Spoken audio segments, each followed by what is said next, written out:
Hola, ¿qué tal? Soy Fernando Córdoba del Valle y es un gusto tenerlos de nueva cuenta en su programa La Visión de los Juzgadores, un programa de la Asociación Nacional de Jueces y Magistrados de Circuito.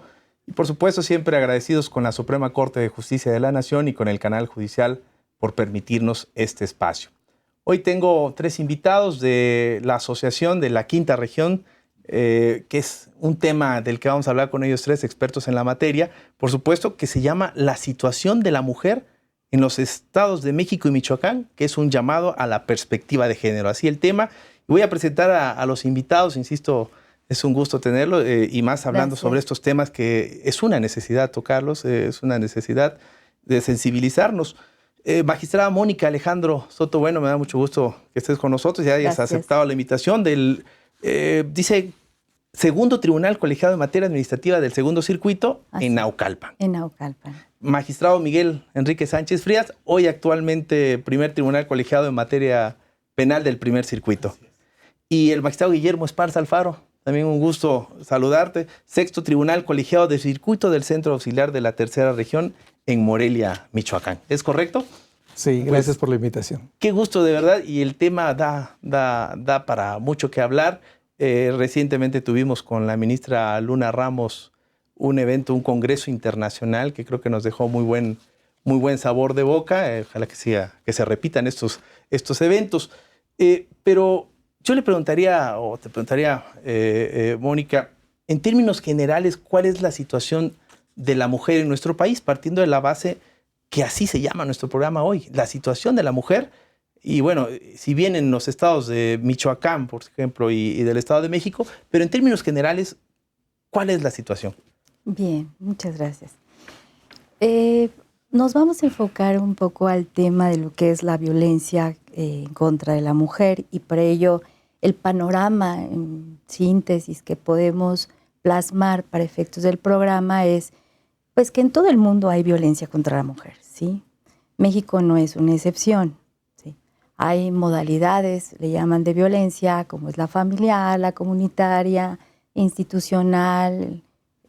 Hay tipos de violencia como la psicológica, la física, la sexual, económica, patrimonial, ¿no? Hablar del tema de la mujer en México es hablar de la mitad de la población, de un poquito más de la mitad de la población. Porque, de acuerdo a las estadísticas que maneja el INEGI, de los 121 millones de habitantes que tiene México al 2015, de esos 59 millones son hombres y 62 millones son mujeres. Entonces es un tema complejo realmente la problemática que vive la mujer en este país.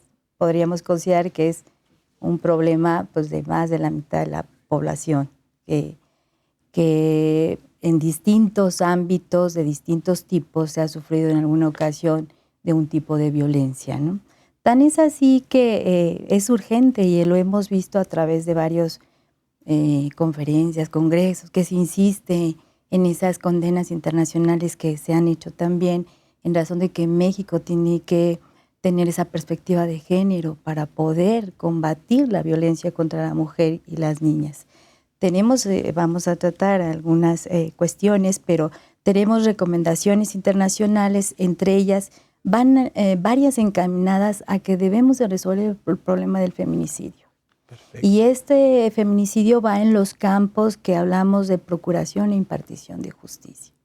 En el 9º informe que acaba de rendir México ante la Comisión Nacional, ante la Comisión de Naciones Unidas para la eliminación de todas las formas de discriminación contra las mujeres y niñas, que es una de las obligaciones internacionales que tiene México de rendir este informe, expresó y dijo, bueno, nosotros hemos implementado políticas públicas para poder avanzar hacia la igualdad, pero también reconocemos que debemos de mejorar y fortalecer ciertas instituciones que todavía nos faltan, y entre ellas, insisto, es en la investigación, en la procuración, en la forma de la reparación del daño a las víctimas, del acceso efectivo a la justicia de las mujeres que se encuentran en una situación de vulnerabilidad o de violencia, que bueno, pues es un problema que se tiene en términos generales. En concreto, vamos a tocar dos estados que es Estado de México y Michoacán, en donde se presentan altos índices de violencia contra la mujer. Que aquí, bueno, comento, como miembros de la quinta región de la asociación y preocupados por este tema, yo preguntaría aquí al magistrado Miguel Enrique, perdón. Enrique, sí. ¿Cuál es la situación de la mujer en el Estado de México, ya teniendo la semblanza general? Exactamente, mira, muchas gracias. Es bien interesante la aportación que hace Mónica en este momento, porque de toda la población que ha señalado que registra el INEGI del país, pues resulta que el Estado de México es la entidad con mayor población. ¿Sí? Es un hecho incontrovertible. De esa población que ha narrado, igual en el Estado de México, más de la mitad de la población son mujeres. Y resulta que daré un panorama genérico para que nos demos cuenta tal vez cómo es que esta situación la coloca en una situación de estas condiciones de vulnerabilidad. Sí.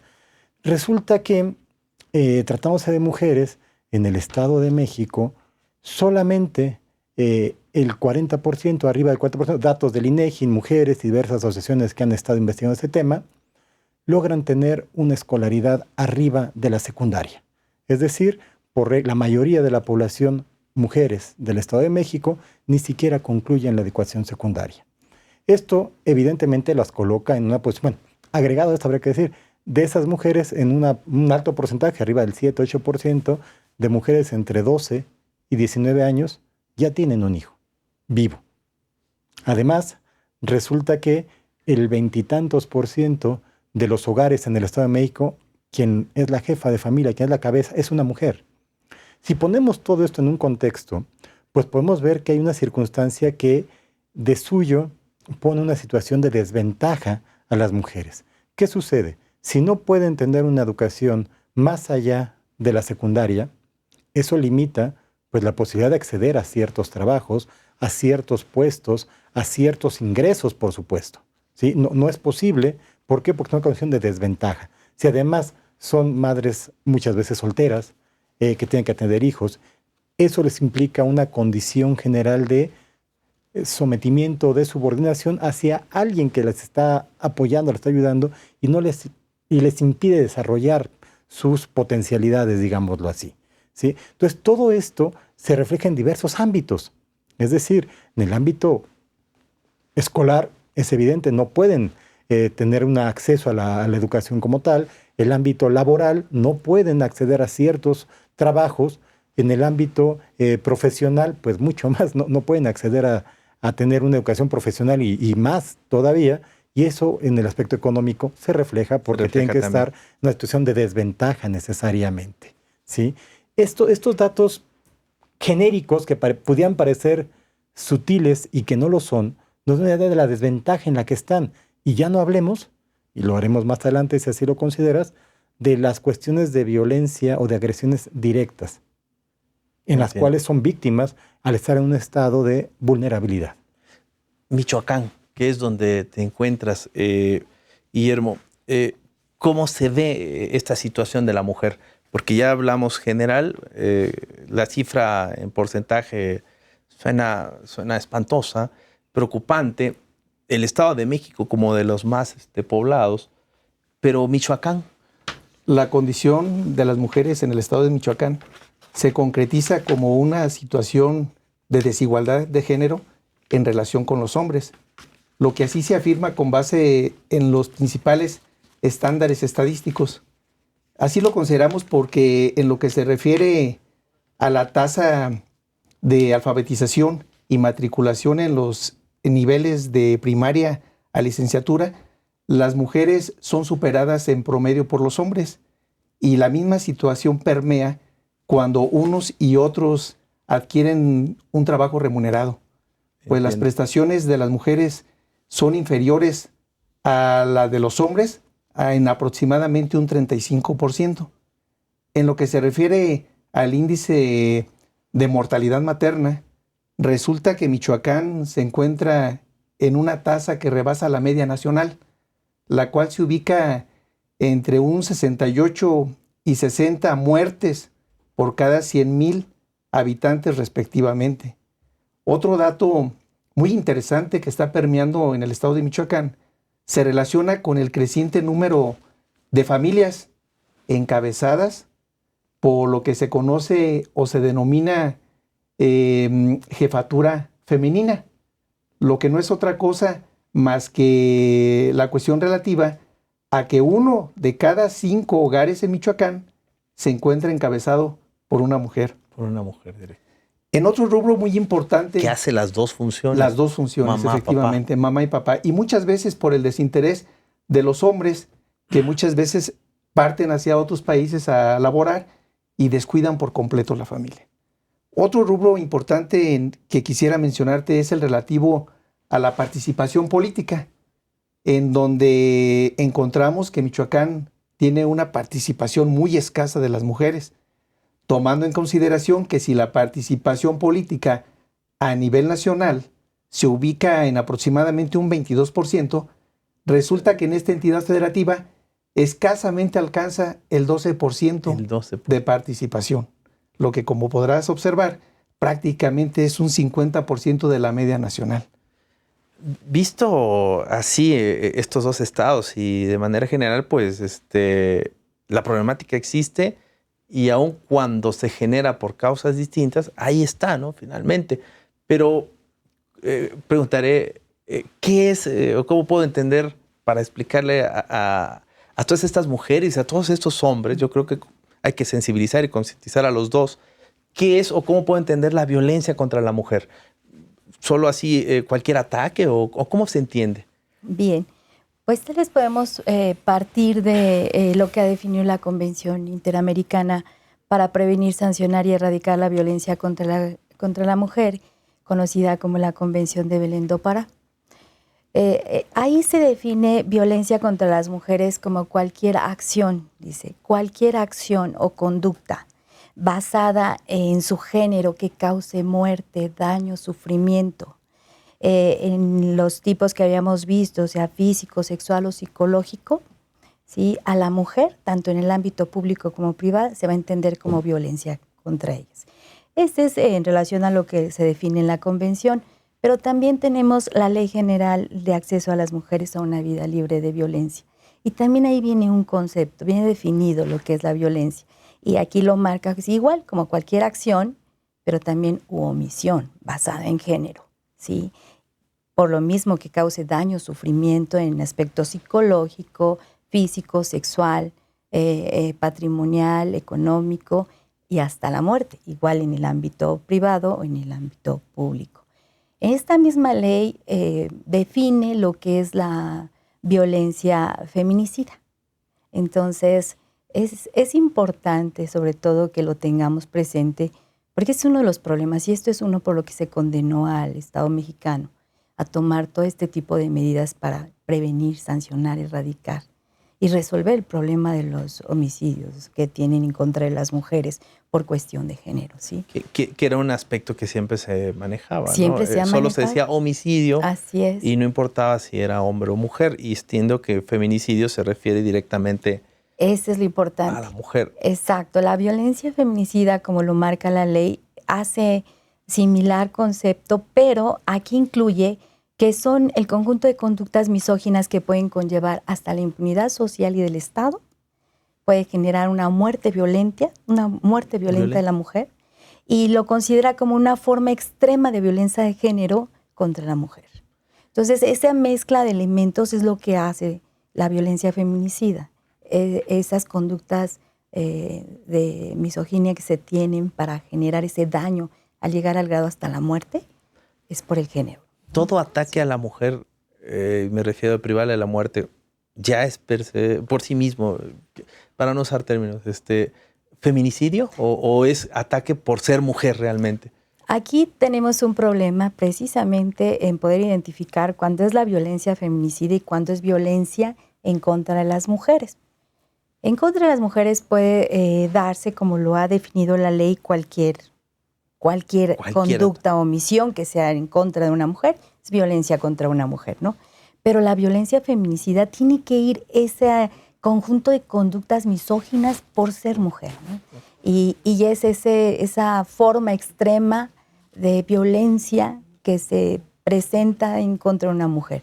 Entonces es la distinción que se puede hacer en razón con uno y otro, ¿no? Que es importante aclarar porque siempre son de las preguntas que nos están haciendo.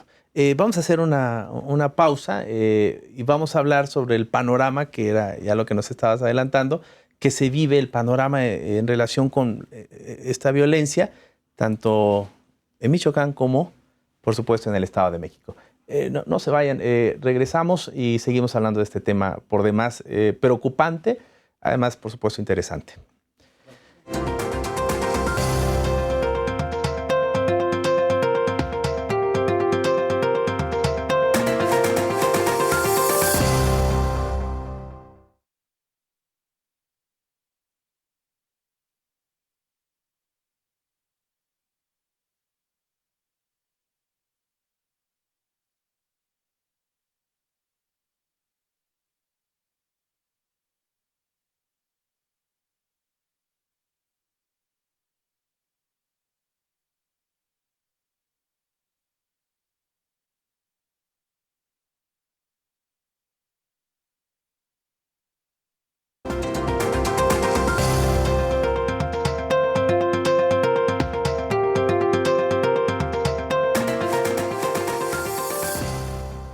Continuamos con nuestro programa, La Visión de los Juzgadores, y hablando de un tema, ya lo había yo señalado, que preocupa mucho a la sociedad.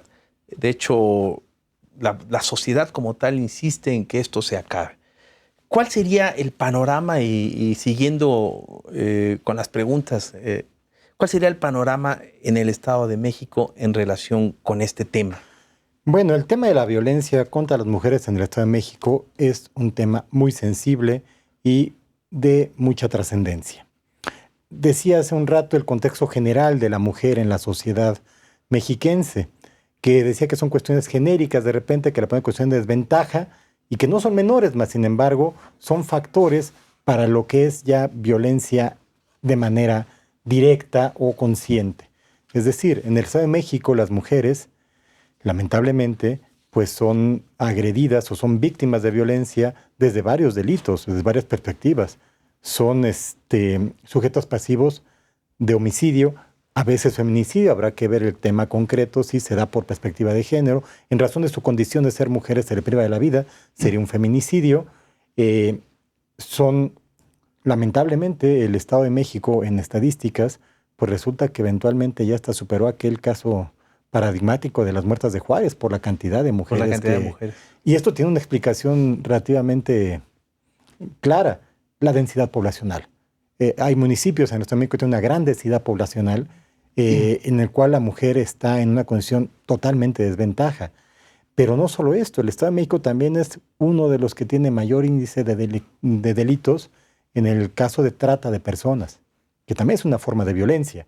Explotar a las mujeres por su condición para prostituirse, para trabajar incluso como obreras, pero en una condición... Llamada la esclavitud del siglo XXI. Así es.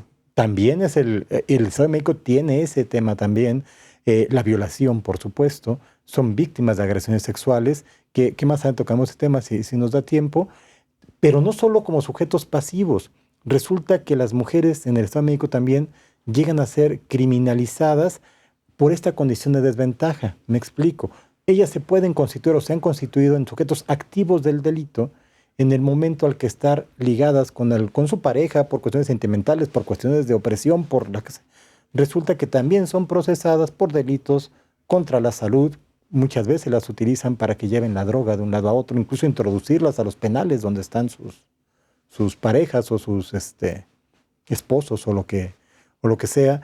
Robos las vinculan en esto. Cuando el Estado de México tiene un alto índice de secuestros también, y en esta dinámica delictiva resulta que están involucradas o las involucran en la medida en que pues dan cuidado a la persona que es secuestrada, alimentos. Es decir, la condición de violencia de la mujer en el Estado de México es muy amplia, no es solamente víctima en sentido estricto, sino que a veces la convierte en sujeto activo, pero por esa condición de vulnerabilidad o de desventaja que tiene frente al hombre, y ahí la consecuencia también es muy grave, porque no solo es que sea víctima y sufra, evidentemente el homicidio, la violación, la trata, hay veces que al convertirse en sujeto activo, pues, y al ser detenida, porque muchas veces las detienen a ellas y no necesariamente a los, pues terminan presas, quedan los hijos, pues abandonados, a ellas las abandonas y las eventualmente en la prisión. Es decir, es una condición bien complicada todo este marco de violencia en general, ¿no?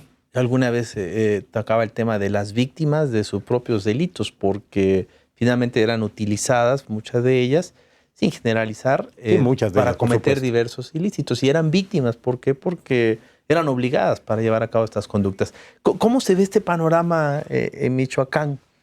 De acuerdo a las publicaciones hechas en el Banco Estatal de Datos, que es un órgano especializado en la compilación sobre la violencia de género en Michoacán, se tienen registradas un total, Fernando, de 25.926 casos de violencia contra las mujeres. Al último corte informativo que se realizó precisamente el 31 de agosto de 2016. Recurriendo a este banco de datos, encontramos un dato muy interesante en cuanto se refiere a la edad de las mujeres agredidas, que específicamente oscila en primer lugar de las mujeres que tienen entre 16 y 29 años de edad, seguido por el grupo integrado por las mujeres de 30 a 44 años, lo que nos pone de manifiesto que en un gran porcentaje el número de mujeres víctimas de violencia son preponderantemente mujeres jóvenes. En cuanto a la relación... ¿Tienes el dato de alguna razón por qué en esta edad o en estas edades? Específicamente el dato no hace referencia concreta a esa situación, pero suponemos que es porque en esa edad es cuando se tiene la etapa de formalizar una pareja. Y va muy de la mano con esta situación porque en el 62% a las mujeres les son infringidas las violencias precisamente por sus cónyuges o parejas, seguido del grupo de las que se las infringen en un 24% es parejas o es cónyuges, lo que nos revela entonces que en un gran porcentaje estas mujeres por su edad y en el contexto en que viven con sus parejas normalmente tienen un grado de convivencia habitual.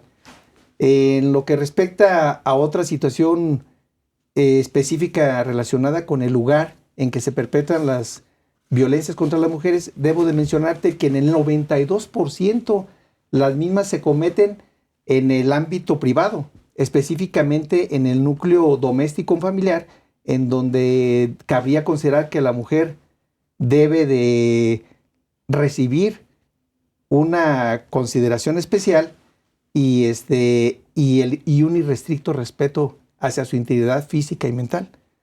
Por lo que atañe, finalmente te mencionaría en relación con la situación que permea específicamente en cuanto a las niñas, es un dato realmente preocupante en Michoacán, porque cada día es más creciente el número de infantes y adolescentes que son víctimas de violación por parte del género masculino.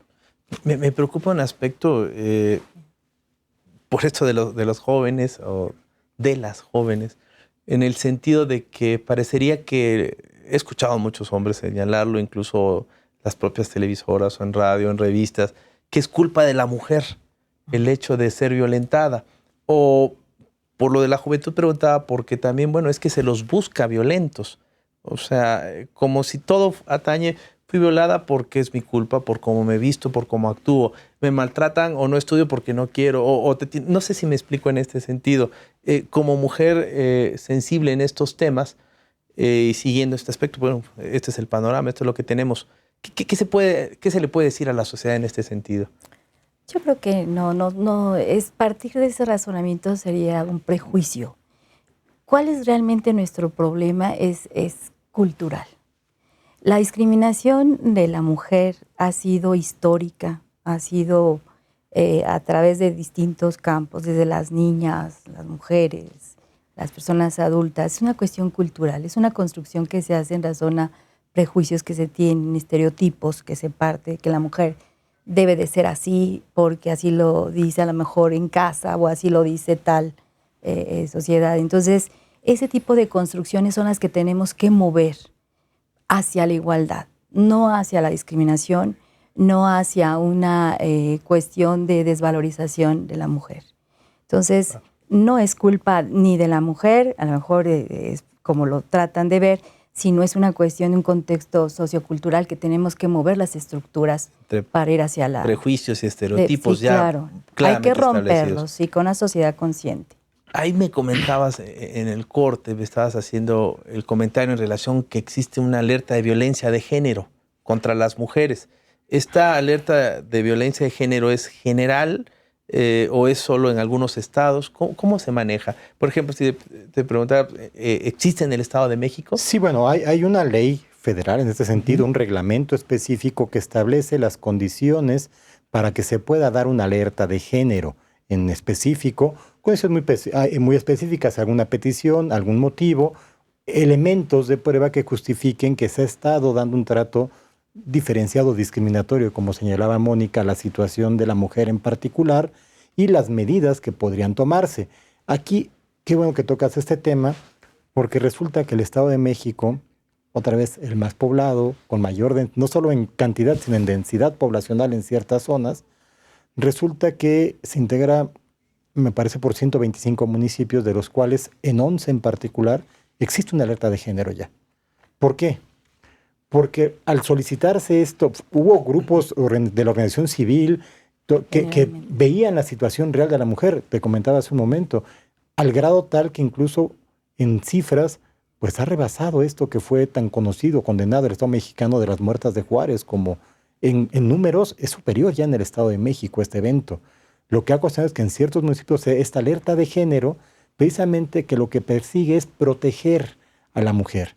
Pero ¿por qué surge? Y es lo interesante, y llegamos al contexto que platicamos hace un rato. Surge porque se demuestra o se advierte que de los homicidios que se cometían respecto de mujeres en el Estado de México, un bajísimo porcentaje se consideraba feminicidio. Todos los demás se investigaban como homicidios comunes, como si fuera. No quiere decir con eso que la mujer tenga una situación distinta, son personas, tal, pero no se hacía desde la perspectiva de que había sido privada de la vida a partir de su condición de ser mujer. Es decir, porque había una violencia familiar o intrafamiliar, como lo menciona Guillermo, o tal vez porque fue agredida sexualmente o fue objeto de una cuestión de abuso sexual y eso llevó a la muerte, o a partir de ciertas condiciones específicas que la ponían en esa condición. Entonces hay 11 municipios en el estado que tienen una alerta de género, pero alerta de género lo relevante es que obliga a las autoridades a poner énfasis en la investigación, bueno, en la prevención, en la investigación y en la sanción de esos delitos. Pero además, y lo más importante, me parece, no es solo, ahí está el problema, no, está la obligación del Estado de suministrar recursos específicos para ese programa, es decir, para procurar la equidad, para que no se dé esta discriminación, se busca el auxilio de las víctimas, es decir, el apoyo en todos los ámbitos, psicológico, social, retirarlas del lugar donde son vulneradas, porque pues si siguen estando ahí, se sigue violentando, darles el apoyo para que puedan estar fuera de la reparación del daño, no solo económica o material, psicológica y moral, que es lo más importante. Entonces, toda esta alerta de género es un programa bien interesante que lo que pretende, y en esencia es la perspectiva de que la mujer está en una condición de vulnerabilidad, y no por ser un grupo minoritario, porque como lo dijimos, son más de la mitad de la población del país. Es decir, no es un grupo minoritario, es un grupo vulnerable en atención a las circunstancias en que se desarrolla, en que se encuentra dentro de esta sociedad que, como decía Mónica, culturalmente pues tiene ciertos patrones que las ha colocado en ese lugar. Entonces, es una dimensión del problema que, siendo más ellas, resulta que están en una condición de desventaja o discriminación por esta violencia, ¿no? ¿Existe en Michoacán la alerta? Y si existe, ¿cuál es el objetivo? Entiendo, si existe, pudiera ser en esos mismos términos, pero ¿cuál es el objetivo? En el año 2015, cuando un grupo integrado para atender la violencia de género en el estado de Michoacán concluyó sus actividades y le presentó sus conclusiones al Ejecutivo Estatal, este se negó a emitir la alerta de género en los términos que le fue solicitada. Por ese motivo, el 27 de junio de 2016, la Secretaría de Gobernación, en uso de las atribuciones que le confiere la ley de la materia, declaró la procedencia de la emisión de la alerta de género en 14 de los 113 municipios que conforman el territorio michoacano, toda vez que en estas regiones geográficas En los últimos 4 años se presentaron al menos un total de 600 homicidios violentos de mujeres, lo que sin género de dudas fue el motivante para que se emitiera la alerta respectiva y se atendiera de manera integral con una serie de acciones para proteger a la mujer y garantizarle el derecho a tener una vida libre de violencia. En ese sentido, como lo ha comentado el compañero Miguel, en Michoacán también se han implementado 3 tipos de acciones, específicamente medidas de seguridad, medidas preventivas y medidas de justicia, con el propósito, como ya lo dije, de garantizar a todas las mujeres michoacanas el derecho a tener una vida libre de violencia. En lo que se refiere, Fernando, a las medidas de seguridad, pudiera mencionarte las relativas a reforzar los rondines policíacos en las áreas en conflicto, la instalación de más alumbrado público y el mantenimiento de las luminarias existentes en buenas condiciones, la instalación de cámaras de videograbación en áreas en problema y una aplicación sumamente novedosa y parece ser que es la única en el país, que consiste en una aplicación móvil que se denomina Mujer Segura Michoacán y que consiste en una aplicación que las mujeres michoacanas pueden descargar en sus teléfonos celulares, en donde anotan sus datos que son manejados por el Centro de Inteligencia C5, dependiente de la Secretaría de Seguridad Pública, y cuando consideren que están envueltas en una situación de violencia, basta con que opriman el botón respectivo y se les brindará la atención correspondiente de la manera más rápida posible y a título de emergencia. Entre las medidas preventivas te puedo mencionar las relativas a la organización sobre los derechos humanos de las mujeres, encaminadas específicamente a los servidores públicos con evaluación de resultados y la elaboración de planes o proyectos específicos para hombres generadores de violencia, a través de los cuales se pretende la reeducación de estos para que no vuelvan a ser agentes generadores de violencia contra las mujeres. Finalmente, Fernando, es muy importante las medidas implementadas en cuanto al rubro de justicia, en donde se impone la obligación a las autoridades que investigan los delitos de casos de violencia contra las mujeres a que actúen con la mayor diligencia y esmero para esclarecer los delitos denunciados y evitar así la impunidad que pudiera dar lugar a situaciones sumamente desfavorables en la sociedad. En otro aspecto, te he de mencionar que también se implementan las cuestiones relativas a que el Poder Judicial sea muy sensible en los asuntos sometidos a su consideración, que versen sobre las cuestiones de violencia en las mujeres. De ahí la serie que decía del Congreso, ¿no? El de juzgar con perspectiva de género. El de volvernos sensibles ante este problema. Alguna vez... y conscientes. Sí, conscientes, exactamente. Tema que incluso existía, lo abordaba la propia ministra Luna Ramos y la consejera Rosa Elena Tirado, yo voy a decir González Tirado, en esto de que no es porque se trate de mucho o en número la cantidad de personas, mujeres que han sufrido este tipo de violencia. Basta una que esté sufriendo como para que se actúe. Lo mismo que ocurre con los hombres, porque género, se había señalado, pues género abarca hombre y mujer. Pero, ¿por qué toco este tema? Porque nosotros internacionalmente hemos, digamos, sancionado, castigados finalmente como Estado, o se nos han impuesto una serie de obligaciones. ¿Cuáles han sido estas obligaciones que se tenga conocimiento, que nosotros podamos hablar, que se nos hayan impuesto en relación con la violencia contra la mujer?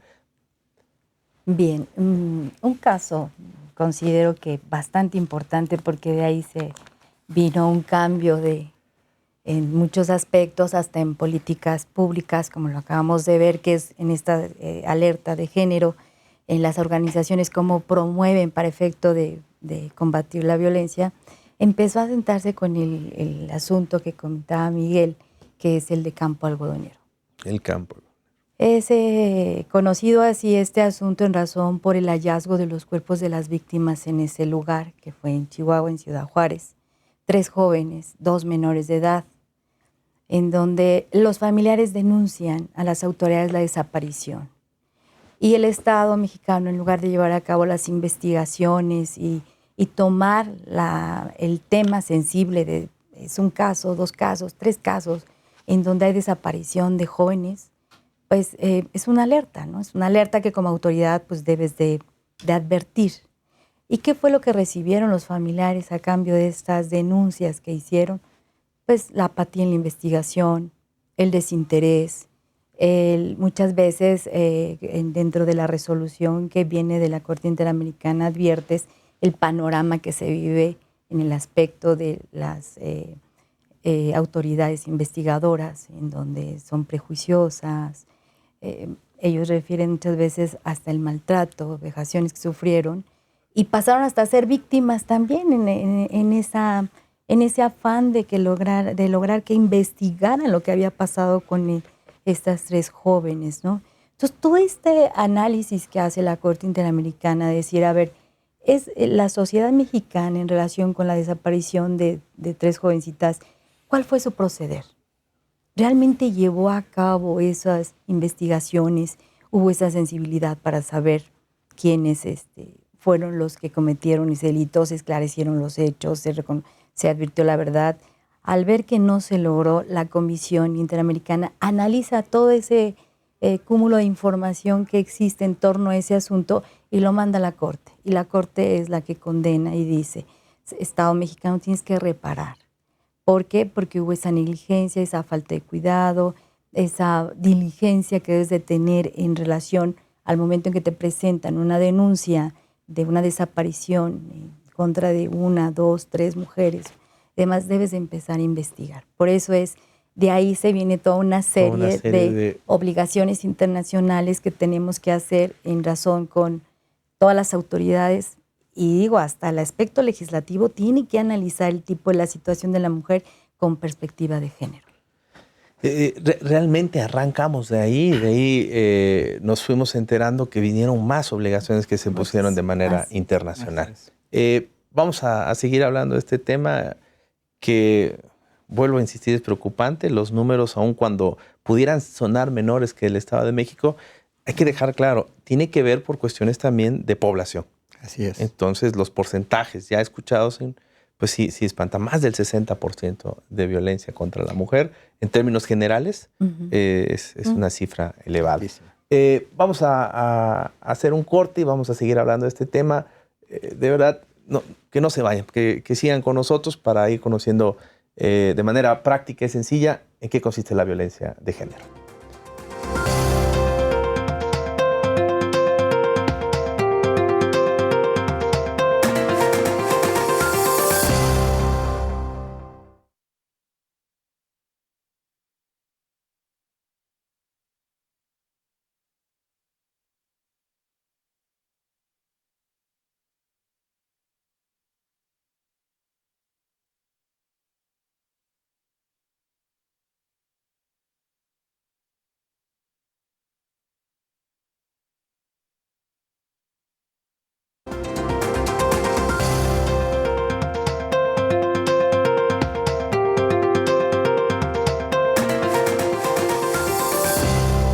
Gracias por continuar con nosotros con este tema. Estábamos hablando antes del corte en relación con las obligaciones impuestas al Estado mexicano como condena internacional por la violencia contra las mujeres. Y de esto pues ya nos estaba adelantando, magistrada, sobre este tema. En el caso del magistrado Enrique Sánchez Frías, ¿qué nos puedes decir en relación con este tópico?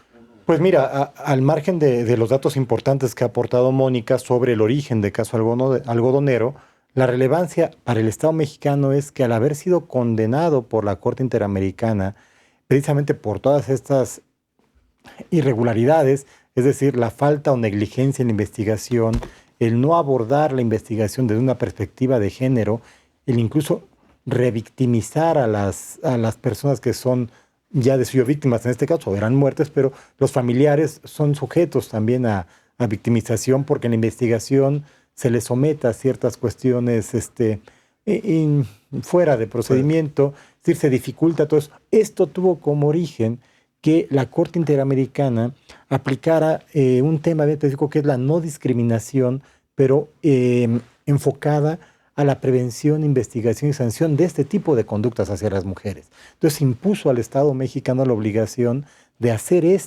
aportar esto como una política pública. Es decir, tiene que haber autoridades especializadas en esto.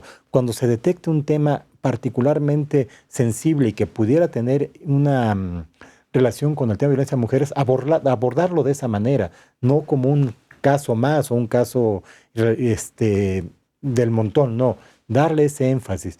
También en esta resolución la Corte Interamericana determinó los alcances de una convención que está firmada por el Estado mexicano, que es para prevenir la violencia contra las mujeres, que se firmó en Brasil, Belém do Pará, que marca precisamente, lo señala Mónica, la definición de lo que es violencia contra las mujeres, las medidas que hay que tomar, y precisamente todas estas condenas que fueron objeto del Estado mexicano, pues son las que dan origen a estas políticas de repente que hablamos hace un rato de alerta de género y todo, pero la verdad es que, aunque es bien importante esto, lamentablemente en la práctica, como lo veíamos hace un rato, no alcanzan a tener el impacto que debieran para evitar esta violencia contra las mujeres. Porque precisamente la alerta de género surge cuando no se están cumpliendo estos requisitos.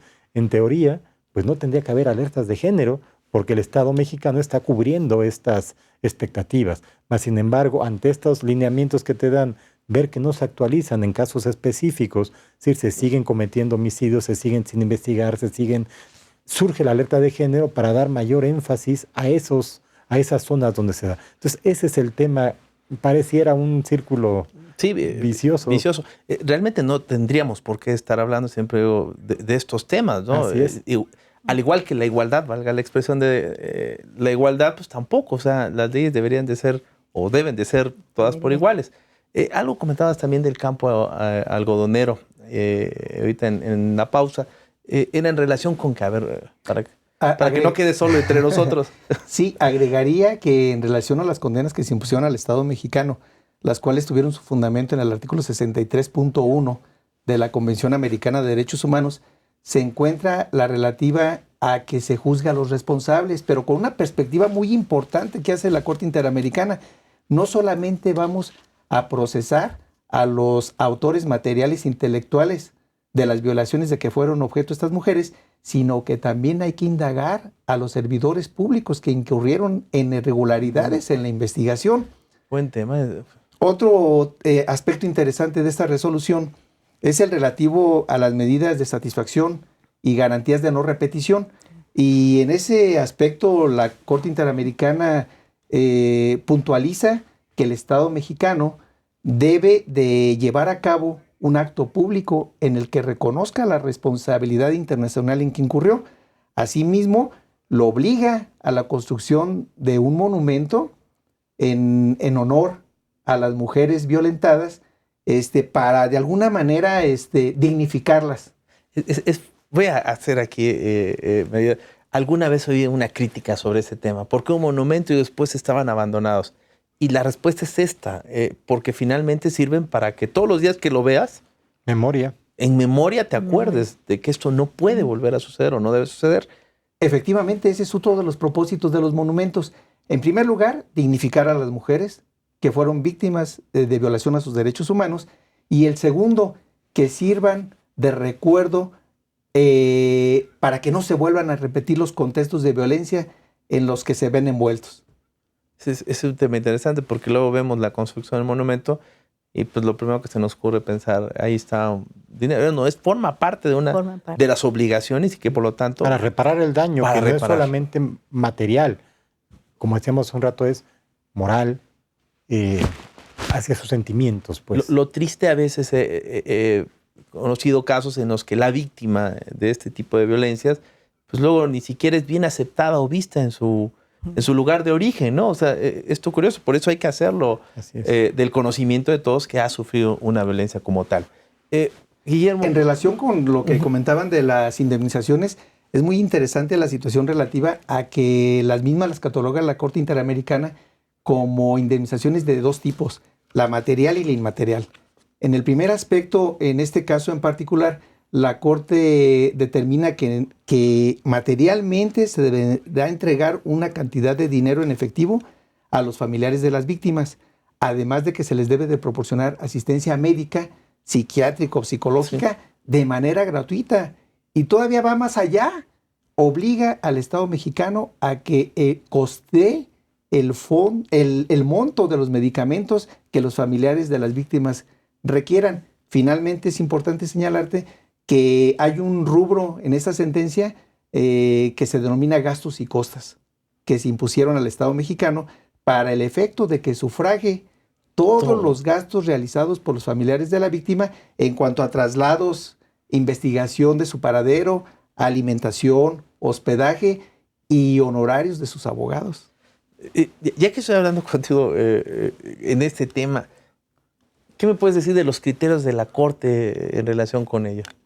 Hay un criterio sumamente interesante y relevante para los derechos humanos de las mujeres víctimas de violencia. Se relaciona con un asunto de una muerte violenta de una mujer acaecido en una población del Estado de México, en donde el esposo refiere que al arribar al domicilio en que ambos habitaban, desde su perspectiva, su esposa presenta signos de que se suicidó. Sin embargo, por la declaración de la madre de la occisa y otros familiares que declaran en la investigación, se sabe o se tiene el conocimiento de que esta persona es sumamente violenta, por cuyo motivo la madre de la occisa presenta la denuncia respectiva y posteriormente promueve un juicio de amparo directo porque considera que en la investigación de donde perdió, relacionada con la muerte de su hija, no se trató de un suicidio, sino que se trató de un homicidio. Este asunto lo resuelve el juez en primera instancia, posteriormente se interpone recurso de revisión y finalmente queda radicado en la Suprema Corte con motivo de la facultad de atracción que ejerce este alto tribunal. He de mencionarte que en este amparo en revisión que quedó registrado bajo el número 554/2013, la Suprema Corte sustenta un criterio sumamente interesante. En un primer momento, trae a colación los protocolos que existen sobre la materia y determina que la gran mayoría de muertes violentas se perpetran en las casas u hogares de la víctima y a manos de sus parejas o de sus familiares, así como que la forma más común en que se perpetra ese homicidio es por asfixia o por traumatismos, hecho lo cual la Suprema Corte traslada ese marco normativo a la muerte que generó su intervención y concluye con una situación sumamente interesante en cuanto a que en el contexto en que se lleva a cabo la muerte de esta persona, concluye que se perpetró con características feminicidas, que es la forma más violenta que puede perpetrarse en contra de las mujeres, puesto que involucra la muerte de esta. Pues dice en su resolución, la Corte, la muerte, el sexo de la persona fallecida es el femenino. El lugar donde se localiza su cuerpo es su casa. La forma en que perdió la vida fue mediante la asfixia y la persona que alegadamente encontró su cuerpo fue su esposo y las manifestaciones recabadas en contra de lo ponen de manifiesto como un sujeto sumamente violento. En esa situación, el primer lineamiento que marca la Corte es en el sentido de que las autoridades investigadoras de este tipo de acontecimientos deben de proceder con una perspectiva de género, específicamente vinculado con el hecho de que han de comprobar cuáles son las causas de la muerte.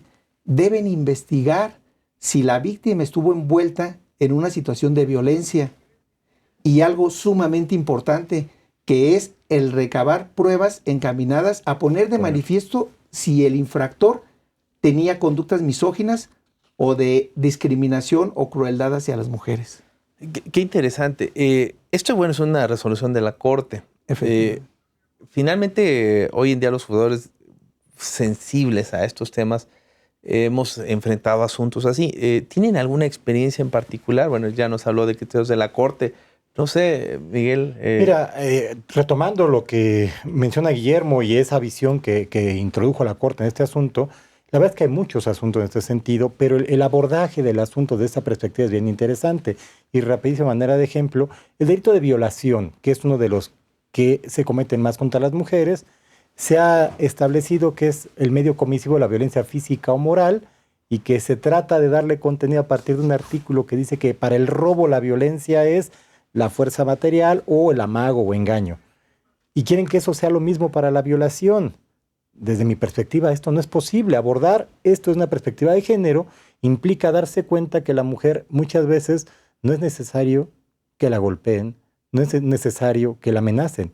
La condición de desventaja en que se encuentra, porque depende económicamente de la persona que la obliga, que la violenta, porque tiene una condición, ha sido violentada en otras ocasiones y ahorita ya no quiere ser violentada físicamente, simplemente acepta o accede a estas cuestiones y pareciera que eso no es violación, cuando la esencia del delito es la libertad sexual, que la persona decida libremente sobre su sexualidad y si quiere o no quiere tener algún tipo de relación. Pero en este contexto, si uno se cierra que la violencia físico-moral es únicamente el golpe o la amenaza con algún arma o algo, pues no habría violación porque no hay medio comisivo. Pero si nosotros entendemos en su contexto la situación con todo lo que hemos hablado de la mujer de desventaja por cuestiones escolares, económicas, culturales, tal, una mujer que es obligada o copulada por medio de aunque no hay una violencia físico-moral expresamente en el sentido del el robo, por ejemplo, me parece que es un delito de violación. Sí, tendría que sancionarse como tal, pero es a partir de abordarlo desde esta perspectiva. Es decir, no solamente a lo normativo, es decir, hay que cuestionar las normas, aunque parezcan neutras, para darles esa visión de la perspectiva de género al caso concreto. Magistrada Mónica, en relación también con la misma pregunta, sí. ¿Ha vivido, ha tenido alguna experiencia, sobre todo como magistrada, resolver, no? Claro, sí. Sí, por supuesto. Sí, por supuesto, ¿no? Bueno, hay varios puntos que sí se podrían tocar, como dice Miguel, muy interesantes. Y sobre todo, a lo mejor lo que quiero puntualizar es que la violencia contra la mujer no siempre es nada más en la materia penal. En la materia civil, violencia contra familiar, ni violencia física. También puede existir un tipo de violencia cuando empieza en un medio laboral, en un medio institucional, en donde se puede dar una discriminación al grado de quitar un derecho que corresponde a una mujer. Y un caso muy concreto es el logo que salió para las votaciones de elección estatal, en donde había 2 candidatas. Se utilizó como publicidad autorizada por el órgano electoral que se pusiera gobernador, pero había 2 candidatas. Entonces ellas impugnan ese logotipo autorizado porque estaba la propaganda en varios lugares. Entonces dice, nos está afectando el derecho de votar y de ser votadas que nos corresponde, en el caso, en este tipo de elecciones, porque no hay un lenguaje incluyente. Y al no existir un lenguaje incluyente, nos está discriminando y nos está haciendo nugatorios nuestros derechos a participar en una contienda en un derecho de igualdad. Entonces, ¿qué pasa? Lo analizan y dicen, en efecto, una forma de discriminar y de violentar, claro, un derecho contra la mujer es eso también, no usar un lenguaje incluyente, y como ese puede existir varios asuntos. En la materia administrativa es más en relación con las categorías sospechosas, por ejemplo, es más en relación con el derecho que se deben de tener al agua, el derecho a una pensión, por ejemplo, que una norma que sucedió en el caso, afortunadamente combatieron la inconstitucionalidad de la norma, pero ponían un requisito de que podías tener una pensión cuando muere en el caso era su hijo, muere, va y por riesgo de trabajo, pide su pensión y le dicen, pues mira, si hubo riesgo de trabajo, sí tiene tu hijo que falleció por riesgo, derecho a una pensión darle a su madre, pero pues no tiene 60 años y como no tiene 60 años no te la voy a dar, tenía 54 años. Uh-huh. Entonces en ese tipo de situaciones es donde podemos abordar en su caso, temas. Así es. Por supuesto hemos visto en materia laboral, ¿no? También laboral muy cargado también, claro. Solo a hombres y no a mujeres, en todo. Donde no se privilegia esta situación, ¿no? Había un caso por ahí que tuvimos de si te casas y no has cumplido, creo que el año, ¿no? De estar casado con ella, no tienes derecho a la pensión porque se entiende que a lo mejor bueno, no, sí. una serie de dificultades que pone en la materia que no tenía nada que ver y que afectaba muchísimo a la mujer. Para concluir, ¿qué podríamos nosotros señalarle a este público, a esta sociedad sobre todo, que que quiere ser incluida, ¿no? Y hablo de hombres y mujeres, pero insisto, género Sí, como forma perspectiva de general. género. ¿Cuál es la importancia? No sé si me pueden, como resumen para, insisto, concluir, ¿cuál es la importancia de ver esto de la perspectiva de género en el tema que nos dedicamos, que es la materia jurídica? ¿Qué es el tema del aspecto jurisdiccional? Exactamente, mira, para mí la importancia es que juzgar con perspectiva de género tiene que ser una herramienta que los juzgadores de todo el país, en este caso el Poder Judicial Federal, debemos adoptar como un canon de conducta. Es decir, en todos los asuntos que tengamos sometidos a nuestra jurisdicción, tener este enfoque. Esto no quiere decir, no se malentienda, que en todos los asuntos las mujeres necesariamente tendrán razón. No tenemos que llegar a ese punto como tal, pero sí abordar el asunto, abordar el conocimiento de los hechos bajo esta perspectiva, conscientes de todo lo que hemos platicado, las condiciones de desventaja, de discriminación en que se encuentran en muchos supuestos, y a partir de ahí, al aplicar el derecho y pretender hacer justicia, tratar de equilibrar o resolver esto con lo mayor objetividad Verlo desde posible. desde otro Así cristal, ¿no? Magistrada. Así es como ponernos otros lentes que nos permitan ver todo un contexto cultural en donde esas circunstancias hacen que el juzgador pueda llegarse de esa herramienta metodológica, analítica, que es la perspectiva de género, como lo hizo la Corte en la ejecutoria que comentaba el magistrado Guillermo, y poder decir, mira, todos estos elementos que se tienen a la luz de la perspectiva de género es como se puede hacer, y se puede dar una solución, se puede evitar, se puede prevenir. Entonces el juzgador debe de tener más en práctica la perspectiva de género. La sociedad tiene que abrirse a romper esas construcciones que se tienen ya como estereotipos, como prejuicios, que cuando los analizamos nos damos cuenta que no es tan correcto. Gracias. Partir de esa base. Gracias. Amigo. Considero que la importancia de la perspectiva de género consiste fundamentalmente en que los juzgadores, con el rigor argumentativo que plasman en sus resoluciones, ponen remedio a las cuestiones asimétricas de poder que existen entre las partes en los asuntos sometidos a su consideración, y desde otra vertiente contribuyen al Estado democrático y a hacer efectivo el principio de igualdad y no discriminación entre los hombres y las mujeres. ¿Cuál debe de ser? Pues yo les agradezco a los tres invitados de honor, magistrada Mónica, magistrado Gracias. Miguel Enrique y por supuesto magistrado Guillermo por haber aceptado la invitación sobre este tema de la situación de la mujer en los estados de México y Michoacán, un llamado a la perspectiva de género. Y sobre todo gracias a todos ustedes que nos siguen y que ven nuestro programa La Visión de los Juzgadores. Insisto, muchas gracias por acompañarnos y muchas gracias a ustedes por estar con nosotros. Gracias por la gracias a ti, invitación. Fernando. Gracias. Pues muy interesante.